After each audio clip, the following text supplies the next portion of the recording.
పెళ్ళయ్యగానే నేను జమ్మూ కాశ్మీర్లో బార్డర్కి వెళ్ళాము. ఓహ్! తనని తీసుకునే వెళ్ళాను. ఓకే. అప్పటికే నాకు ట్రాన్స్ఫర్ ఇది ఇండియన్ మిలిటరీ అకాడమీలో ఇన్స్ట్రక్టర్గా వచ్చిందనమాట. సరే అక్కడికి వెళ్ళి హ్యాండ్ ఓవర్ చేసి ఇది ఫేర్వెల్ తీసుకొని వెళ్ళాలి అని. అందుకని తను నాతో పాటు వచ్చింది. అప్పుడు పాకిస్తాన్ బార్డర్స్ మీద దాని మీద ఉన్న టవర్స్ మీద తనకి చూపించాం. పాకిస్తాన్ అది వాళ్ళు అక్కడ ఖాకీ డ్రెస్లో ఉన్న వాళ్ళు పాకిస్తానీలు చేనాబ్ నది మీద వెళ్ళి ఇక్కడ వాళ్ళది ఇది ఇటు సైడ్ మనది అని చెప్పి ఆ ఎక్స్పోజర్ తనకి అప్పుడు ఉండిందనమాట. కానీ మీ పెళ్ళప్పుడు మీరు ఇలా బార్డర్లో పనిచేస్తారని తెలిసినప్పుడు పెళ్ళవడం కష్టమా లేదా సార్ మీకు?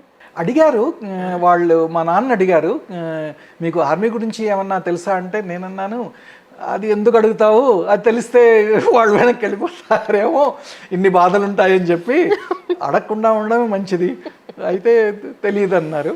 కానీ వాళ్ళ మా అత్తగారి ఫ్రెండ్స్ చెప్పారు, ఇది ఆర్మీ మంచిది, అందరు అనుకుంటారు భయపడతారు, కానీ అటువంటిది ఏం లేదు, అది సాటిస్ఫైయింగ్ జాబ్, అది బాగుంటుంది, ఆలోచించద్దు. వాళ్ళు ఐఏఎస్ ఆఫీసర్ వైఫ్ అనమాట, మా అత్తగారికి చెప్పిన ఆవిడ. అయితే దే వెంట హెడ్ ఏమీ తెలియని ప్రాంతంలో.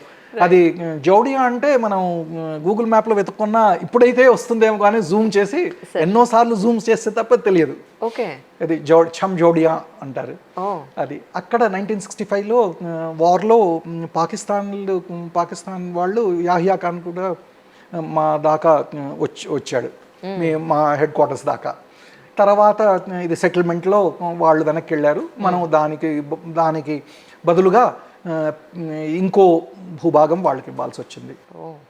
కానీ సార్ మోడీ గారు కాశ్మీర్ గురించి అనౌన్స్ చేసిన రోజున ఎలా అనిపించింది సార్ మీకు? ఎలా 370 అంత ధైర్యం ఉండగలిగింది. ఇన్ని పార్టీస్ చూసాం, ఇన్ని గవర్నమెంట్స్ చూసాం, దానివల్ల ఎంత బాధ అనుభవిస్తున్నాం చూసాం, కానీ అంత దమ్ము ఎవరికి లేదా అని చెప్పి అనిపించింది. దాని తర్వాత బ్లడ్ బాత్ అవుతుంది, అదే అవుతుంది, ఇదే అవుతుంది, అందరూ చెప్పడమే నెగటివ్గా చెప్పారు. కానీ వాళ్ళు చేసిన ప్రిపరేషను, అది ఎప్పుడైతే పారామిలిటరీ ఫోర్సెస్ని కాశ్మీర్లోకి పంపించారో ఏదో పెద్దదవుతుంది, అది ఏమవుతుందో తెలియదు, అందరూ ఏవేవో ఆలోచిస్తున్నారు. కానీ ఫైనల్గా అమిత్ షా గారు వచ్చి ఐఎమ్ ప్రెజెంటింగ్ దిస్, అది తీసేసాము, ఇది ప్రొక్లెయిమ్ చేస్తున్నాము, ఇది ఇంట్రడ్యూస్ చేస్తున్నాము అని చెప్పి. దాని తర్వాత వచ్చిన ఫలితాలు చూస్తే ఎంత ఆనందం వేసిందో. ఇప్పుడు నిజంగా అది భారత భూభాగము అని. ఇంతకుముందు అనేవాళ్ళు మీరు ఇండియా నుంచి వచ్చారా అనేది. మేము ఇండియా నుంచి, మిమ్మల్ని రక్షించడానికే ఉన్నాం. అప్పుడు ఎప్పుడైతే వాళ్ళ ఇది ఇన్ సివిలియన్ క్లోత్స్ వాళ్ళ ఆర్మీ పర్సనల్ కాశ్మీర్ శ్రీనగర్ దాకా వచ్చేవాళ్ళు, అప్పుడు మన సైన్యం అక్కడ ల్యాండ్ అయ్యి వాళ్ళని తరిమి కొట్టకపోతే ఎక్కడుండేది శ్రీనగర్? అంత చేసినా కూడా వాళ్ళ ఎలియనేషన్ వాళ్ళకి పెంచుతూ వచ్చారు. దాన్ని కలపడానికి ఎవరు కృషి చేయలేదు. దాంట్లో పాకిస్తాన్ వాళ్ళని మీకు ఇది ఇవ్వలేదు, మీకు ఇవ్వలేదు, మీరు ఇండిపెండెంట్ అని చెప్పి అది సుప్రీంకోర్టు దాకా కూడా వెళ్ళారు కదా. అదంతా బూటకం అని తెలిసింది కదా. లీగల్లీ మారల్లీ వాళ్ళు చెప్పిందంతా అబద్ధం అని తెలిసింది కదా. ఇంటర్నేషనల్ ఫోరాలో కూడా పెద్ద దానికి ఏదో చేసేసాము అని చెప్పి అనలేదే. ఇదే ఒకవేళ 50 ఏళ్ల క్రితం 70 ఏళ్ల క్రితం చేస్తుంటే ఇంకా బాగా డెవలప్ అయ్యేవాళ్ళం కదా అని చెప్పి అనిపిస్తుంది. ఇక ఎవరు న్యూస్లో కూడా చూశాను, ఇండియాలో ఇది విద్రోహ చర్యలు బయట నుంచి అక్కర్లేదు, లోపలే ఉన్నారు అని. అది విని బాధేస్తుంది. అంటే దేశభక్తి అనేది మనందరికైనా, మనం మాట్లాడుకుంటున్నాం మనకేనా, అది ప్లాన్ చేసే వాళ్ళకి లేదా? ఏ జాతి కానీ, ఏ మతం కానీ, ఏ సాంప్రదాయం కానీ, ఏ పొలిటికల్ పార్టీ అయినా కూడా పవర్ కోసం ఇండియాని నిర్దోషులను బాంబు పెట్టి ఇది ఎక్కడో చేయడం, అటువంటి స్థితులు కలిగించడం ఎంత దుర్మార్గపరు చర్య. దానికి unfortunately perhaps as a army man మాకు వాళ్ళని ఇది చేసే వాళ్ళని తాట తీసే పవర్స్ లేవు. అది police powers with the local అడ్మినిస్ట్రేషన్తో. లేకపోతే వాళ్ళని ఎప్పుడో అదుపులో పెట్టాలి. అంటే కొన్ని ఓట్ల కోసం మనం ఏమన్నా ఇట్లాంటివి చేస్తే వాళ్ళకి దోహదం చేసి ఇది చేస్తే ఎంత ఇది మన అమ్మకి ఇది వ్యతిరేక అన్యాయం చేసిన వాళ్ళమే అవుతాం. అది hopefully the present leadership or who are thinking of this వాళ్ళు వాళ్ళు గ్రహిస్తారని అనుకుంటున్నాను. ఈ దీంట్లో కూడా మన సోషల్ మీడియాలో దేశాన్ని బాగు చేయడానికి మనం చేయాలి తప్ప అన్నీ నెగటివ్వి ఫోర్స్ చేసినవి ఫేక్ వీడియోస్ ఇచ్చేసి వాళ్ళని ఇది బెదరగొట్టడం కానీ లేకపోతే వ్యతిరేక కార్యకలాపాలు చేయడానికి ప్రొవోక్ చేయడం కానీ అటువంటిది దట్ ఈస్ రాంగ్. ఈ ఐటీ బిల్ తెచ్చి దాన్ని సరిగ్గా ఉపయోగించి ఇట్లాంటి వాళ్ళని కఠిన చర్య తీసుకుంటేనే వాళ్ళకి గుణపాఠం వస్తుంది. They should be in there limits. Exactly sir, quality control అనేది లేకుండా పోయింది. అవునండి, అది మనం ఎప్పుడు ఏంటి ఇజ్రాయెల్లో ప్రతి ఒక్కడు యుద్ధరంగానికి వెళ్తాడు, వాళ్ళ ప్రైమ్ మినిస్టర్ జనరల్, అమెరికాలో అందరూ ప్రెసిడెంట్స్ అయిన వాళ్ళు ఆర్మీలో పనిచేశారు అని అంటాం. మనకి ఎందుకు అట్లా కాదు? అది వెళ్తేనే కదా తెలిసి వచ్చేది. Exactly sir. అంటే ఆంధ్రాలో పుట్టి ఇది ఆంధ్ర ప్రదేశాల్లో పుట్టి ఎక్కడో సియాచిన్ గ్లేషియర్లో ఇది ఎవరో వస్తుంటే వాడిని రక్షించడానికి నానా తిప్పలు పడుతూ అక్కడ వాళ్ళు పనిచేస్తుంటే ఇక్కడ ఉండి మిమ్మల్ని కిందికి లాగుదాం, మీకెందుకు ఇది, మీరెందుకు బాగుపడుతున్నారు, నేనే బాగుపడాలి అని చెప్పి అంటే అది చాలా దురదృష్టకరం. నిజంగా యూనిటీ అనేది ఉంటే అలా ఉండదు యాక్చువల్గా. ఇది చేయడానికి ఇదే మీరు చెప్పినట్టు సామాజికంగా సొసైటీలో దాన్ని అవేర్నెస్ తేవడం చాలా ముఖ్యమండి. టువర్డ్స్ దిస్ ఎన్సిసి లాంటి ఆర్గనైజేషన్స్ చాలా ఇది హెల్ప్ చేస్తాయి. పిల్లల్లోనే ఇవి చేస్తే పెద్ద అయిన తర్వాత వాళ్ళు బాగా అవుతారు. నేను యూట్యూబ్లో కొన్ని వీడియోస్ చూస్తూ ఉంటాను సార్. అంటే మీ దాని ఎగ్జాక్ట్ ఏమంటారో మీ టెర్మినాలజీలో నేను చెప్పలేకపోవచ్చు, నాకు తెలిసినది నేను చెప్తాను. పాకిస్తాన్ బోర్డర్ నుంచి ఎవరో వస్తారు, మన ఇండియన్ బోర్డర్ నుంచి ఎవరో ఆర్మీ నుంచి వస్తారు, వీళ్ళు మీసం మెల్లేస్తారు, తొడగొడతారు, కోపంగా చూస్తారు, నేను చంపేస్తానట్టుగా చూస్తారు. ఆ బాడీ లాంగ్వేజ్ ఏంటి, ఇద్దరు వస్తారు కానీ మళ్ళీ సామరస్యంగా షేక్ హ్యాండ్ ఇచ్చుకుని వెనక్కి వెళ్ళిపోతారు. ఈ వీడియోస్ అన్నీ యూట్యూబ్లో చాలా ఉన్నాయి యాక్చువల్గా. అది వాగా బార్డర్ అండి. వాగాలో ఇది అటారీ బార్డర్ అంటారు. ఇది లాహోర్కి అమృత్సర్కి మధ్యలో ఉన్న బార్డర్. అక్కడ జాయింట్ చెక్ పోస్ట్ ఉంది. ఓహో. అంటే జాయింట్ చెక్ పోస్ట్ అంటే ఒక గేట్, నా దగ్గర ఒక గేటు, మీ దగ్గర ఒక గేటు, అది మధ్యలో ఇది నా భారత ఇది జెండా ఇక్కడ, మీది పాకిస్తాన్ జెండా అక్కడ. ఇటు సైడ్ బిఎస్ఎఫ్ వాళ్ళు, అటు రేంజర్స్. వీళ్ళు జెండాని పొద్దున్న ఎగరేయడం, సాయంత్రం పూట ఇది కిందకి దించడం. అక్కడ ఇది చూడడానికి దీన్ని రిట్రీట్ సెరమనీ అంటారు.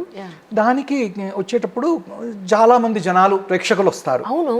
ఎట్లా అయితే సినిమాలో చిరంజీవి డైలాగ్స్ కొట్టి ఇది వాళ్ళని విలన్ని తంతే తప్ప వాళ్ళు తప్పట్లు కొట్టరు, అట్లానే ఏదో ఉండాలి.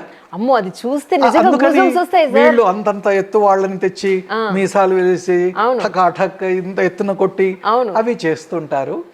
దాని వలన ఇది ప్రేక్షకుల్ని ఇది చేయాల్సింది తప్ప దానికి ఇది it is just a procedure that is done. Visitors వస్తారు అందుకని చెప్పి వీళ్ళు వేస్తారు, వాళ్ళు చప్పట్లు కొడతారు. There is no related with అంటే వాళ్ళ అఫీషియల్ వర్క్స్ లో ఇది ఒక భాగం కాకపోవచ్చేమో. ఇది అఫీషియల్ వర్క్ లోనే, అంటే భారతీయ జెండాని పొద్దున్న ఎగరేయడం, కింద తీసడం, అది వాళ్ళది. తర్వాత అది క్లోజ్ చేయడం, అది గేట్ ని క్లోజ్ చేయడం, ఇదనమాట. అది జాయింట్ చెక్ పోస్ట్. ఇటు నుంచి వెళ్లే వాళ్ళు, వీసా ఉన్న వాళ్ళు ఇక్కడ దాకా వెళ్ళి అటు పక్కకు వెళ్తారు. అక్కడ అటారీ బార్డర్ లో వాళ్ళు రిసీవ్ చేసుకుంటారు, చెక్ చేసుకుని వాళ్ళని పర్మిట్ చేస్తారు ఎవరికైతే పర్మిషన్ ఉందో. అటు నుంచే ఇది మన ట్రేడ్ కూడా అవుతుంది. అదండి మీరు చూస్తుంది. అదే సార్, కానీ భలే అనిపిస్తుంది సార్ వీడియో చూసి. యూట్యూబ్ లో కానీ సినిమాల్లో కానీ ఇటువంటివి లేకపోతే ఎవరు చూడరు, తెలియదు కూడా. అసలు వాళ్ళు పెట్టారు కాబట్టి నాకు తెలిసింది, బట్ భలే అనిపించింది నాకు మాత్రం. చాలా హ్యాపీగా అనిపించింది. అంటే ఒక ప్రౌడ్ ఫీలింగ్ నిజంగా. వాళ్ళంత ఫిట్గా ఉండడం, అంత ధైర్యంగా అలా అవతల వాళ్ళ ముందు చేయడం. నేను అటెండ్ చేశాను అది. అది ఓకే. బాగుంటుంది. నిజంగా. It gives us a kick. Oh, yes, Absolutely. Indians బాగా చేశారు అని చెప్పి. అవును అవును. ఇప్పుడు ఎలా ఉంది సార్ కాశ్మీర్ పరిస్థితి, ఎలా ఉంది యాక్చువల్లీ? ఇవి కశ్మీర్ అయితే ప్రశాంతంగా ఉంది, ఎక్సెప్ట్ అనంతనాగ్లో ఇద్దరు పోయారు. ముగ్గురు సివిలియన్స్కి గాయాలు తగిలాయి. ఒక సివిలియన్ ఇది గాయాలతోని అది పోయాడు అనుకుంటా. అటు కుప్వాడాలో ఒక ఇన్సిడెంట్ జరిగింది. ఇవి తప్పించి అక్కడ కశ్మీర్ ప్రాంతం బాగానే ఉంది. ఇటు జమ్మూ రీజన్లో ఎక్కువగా ఉగ్రవాదం, టెర్రరిస్ట్ యాక్టివిటీస్ ఎక్కువయ్యాయి. రియాసీ కానివ్వండి, రజౌరీ కానివ్వండి, ఇటుపక్క డోడా కానివ్వండి, ఇటుపక్క ఎక్కువ అయ్యాయి. దీనిని ప్రోత్సహించే వాళ్ళు ఉండేటక వాళ్ళకి రిసోర్సెస్ సప్లై చేసి, వాళ్ళకి మందుగుండు సామాగ్రి ఇచ్చి, చైనీస్ వెపన్స్ ఇచ్చి, అమెరికన్ వెపన్స్ ఇచ్చి, వాళ్ళకి డబ్బులు ఇచ్చి, వాళ్ళని కాపాడడానికి భారత భూభాగంలోనే ఉన్న సింపథైజర్స్, వాళ్ళని ఓవర్ గ్రౌండ్ వర్కర్స్ అంటారు, వాళ్ళు ఉన్నంతకాలం వాళ్ళకి ఇది సేఫ్టీ దొరుకుతుంది. వాళ్ళు కావలసినప్పుడు వాళ్ళు అటాక్ చేయొచ్చు. దీన్ని చేయాలంటే ఇంటెలిజెన్స్ పెంచాలి, ఎక్కువ ఫోర్స్ ఉండాలి అక్కడ. దీని వలన ఎక్కువ చెకింగ్ చేస్తే స్థానియ ప్రజానీకానికి ఇబ్బందులు పెరగచ్చు. అట్లానే అయింది కదా, ఎలియనేషన్ పెరగచ్చు. కానీ దీన్ని ఆపాలంటే intelligence, firm handling and enhanced force levels అవి ఉంటే వీటిని చేయొచ్చు. కానీ ఇది క్యాజువాలిటీస్ మటుకు ఏ ఇన్సిడెంట్లో అయినా అవ్వచ్చు. వాళ్ళకి సర్ప్రైజ్ ఉంటే, వాళ్ళు కొండ మీద నుంచి మనం ఇది కాన్వాయ్ వెళ్తుంటే వాళ్ళు బాంబ్ వేసినా, రాకెట్ వేసినా, ఫస్ట్ క్యాజువాలిటీ మనకి అవుతుంది. తర్వాత క్విక్ రియాక్షన్ టీమ్స్తో దాని మొత్తాన్ని చుట్టుముట్టి దాన్ని సెర్చ్ చేసి, వాళ్ళు ఫైర్ చేసినప్పుడు మనం ఫైర్ చేసి వాళ్ళని చేయాలి. టెక్నాలజీ ఉన్నా కూడా in spite of satellites and drones, ఆ థిక్ ఫాలియేజ్లో, ఆ కొండల్లో వీటిల్లో అవి డిటెక్ట్ చేయలేకపోతున్నాయి. డిటెక్ట్ చేసినా కూడా ఇద్దరు మనుషులు కనిపిస్తారు, కానీ ఇద్దరిలో ఎవరి దగ్గర వెపన్ ఉంది, ఎవరు టెర్రరిస్ట్ అనేది చేయడం ఎలా? ఇది గొర్రెలు కాచుకునే వాళ్ళు, కాపర్లు అక్కడ తిరుగుతూ ఉంటారు.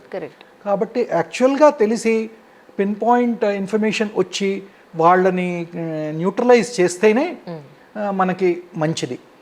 ఇది మిగతా వాళ్ళు ఇన్నోసెంట్స్ సివిలియన్స్ వాళ్ళు దీంట్లో పోతే చాలా కష్టం. నిజం నిజం నిజం. కానీ సినిమాల్లో చూపించినట్టుగా ఒక ఇండియన్ ఆర్మీ నుంచి ఎవరైనా పాకిస్తానీ వాళ్ళకి కనుక పట్టుబడితే వాళ్ళు పెట్టే చిత్రహింసలు ఇలా ఉంటాయి అని చెప్పి చాలా సినిమాల్లో, యూట్యూబ్లో పెడుతూ ఉంటారు. అది నిజమా సార్? ఎంతవరకు నిజమంటే? మీరు చూసారు కదా కాలియా? అవును. ఇది సౌరభ్ కాలియాని కళ్ళు పీకేసి అంతా ఇది చేసి, అది చేసి, అది వాళ్ళు ఇదండి. మామూలుగా సోల్జర్స్ అన్నప్పుడు ఇది కొన్ని ధర్మం ఉంటుంది. ఏమిటి, అతను సోల్జరే, తనకి పర్సనల్గా ఏమీ లేదు, మనకి ఏమీ లేదు.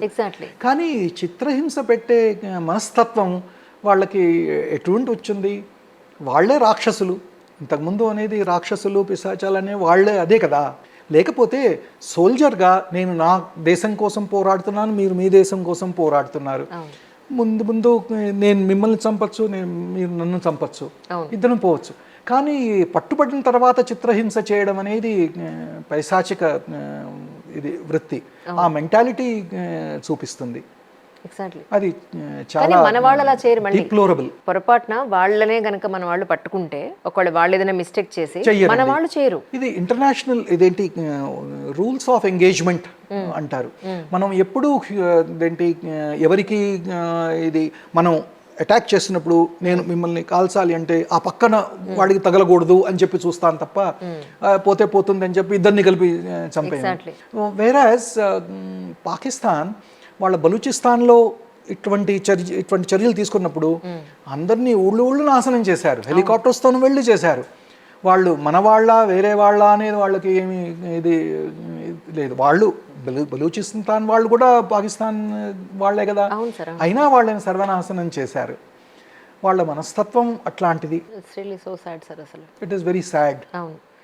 కానీ నిజానికి ఆర్మీ దగ్గర మన జవాన్లు అంత కష్టపడబట్టే, పగలు రాత్రి అలా ఉండబట్టే, డేగ కళ్ళతో కాయబట్టే మన భారతీయులందరూ ఈరోజు ఊపిరి పీల్చుకుంటున్నారు, ఆ స్వాతంత్రాన్ని ఆస్వాదిస్తున్నారు ప్రతి నిమిషాన్ని. అఫ్ కోర్స్ చాలామంది విచ్చలవిడితనంగా అదే స్వాతంత్రాన్ని విచ్చలవిడితనంగా కూడా మార్చుకున్న వాళ్ళు ఉన్నారు, నేను కాదని అనట్లేదు. కానీ నిజానికి ఒక సైనికుడు పడే కష్టం అంటే ఏం చెప్తారు సార్? పొద్దున్న లేచినప్పటి నుంచి రాత్రి నిద్రపోయేదాకా నిద్ర కూడా కష్టమేనండి. అక్కడ బార్డర్ ఏరియాలో మంచు చుట్టూ ఉంటే ఒక చిన్న ఇది దాంట్లో తవ్వుకొని ఒక 2-3 ఉంటారు. అటు చుట్టుపక్కల ఎవరు ఉండరు, ఇటు ఎవరు ఉండరు. ఇక్కడి నుంచి కెరోసిన్ తీసుకువెళ్ళాలి అంటే కింది దాకా నడుచుకుంటూ వెళ్ళాలి. ఒక 3-4 కిలోమీటర్లు వెళ్ళి అది తీసుకురావడానికి కూడా ఒక పెట్రోలింగ్ వెళ్తుందన్నమాట. ఒక 5 అలా. అది కూడా తాళ్లతోని పట్టుకొని దాంట్లో నాటి ఆ తాళ్ళని పట్టుకొని వెళ్ళాలి. అప్పుడు మనసు ఒకటే కాదు, కనిపించదు ఏమి. మీరు ఎక్కడ కూర్చున్నారు, నేను ఎక్కడ కూర్చున్నాను, మీరు కనిపించరు. ముందెవరు ఉన్నారో తెలియదు. ఆ తాడును పట్టుకునే వెళ్ళడం. ఆ సడన్గా వెళ్తూ ఉంటే పక్కనే ఇది క్రెవేస్ అంటారు, ఒక 30 అడుగులు 50 అడుగులు లోపల పడిపోతారు. Oh my God. ఎన్నో మీరు వినుంటారు, యూట్యూబ్లో చూసుంటారు. దాంట్లో పడ్డ వాళ్ళు అది గడ్డ కట్టుకొని ఎన్నో ఏళ్ల తర్వాత వాళ్ళని తీశారు. అటువంటి పరిస్థితుల్లో ఇది కెరోసిన్ అంటే కెరోసిన్ చాలా, అది వేడి కావాలంటే కెరోసిన్తోనే అవుతుంది కదా. సార్ టెక్నాలజీ అక్కడ ఇంకేం ఇంప్రూవ్ చేయలేమా మనం అక్కడున్న వెదర్ కండిషన్స్కి? చేస్తున్నారు.